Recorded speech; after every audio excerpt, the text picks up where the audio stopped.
Welcome. In front of me I have OnePlus Watch 3, the 43mm version, and I'm gonna show you how to factory reset this watch by using the system settings on it.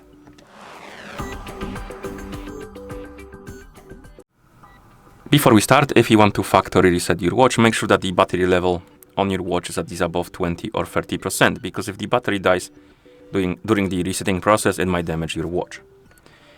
Once the battery is charged, let's continue, and first thing we need to do is to open the menu, and you can do it by pressing the Chrome button. Once you open the menu, find the settings icon, and once you find it, tap on it.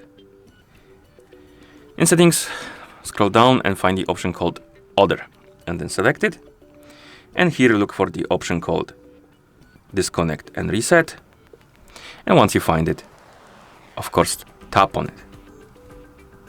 Then tap on the check mark to confirm, and wait until the resetting process is complete. It might take a while, actually quite a while, so I'm gonna come back to you once it's done.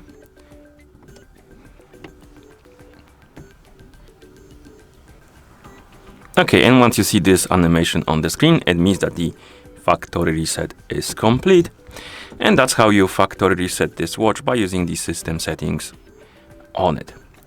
Thank you for watching. If you found this video helpful, please consider subscribing to our channel and leaving a like on the video.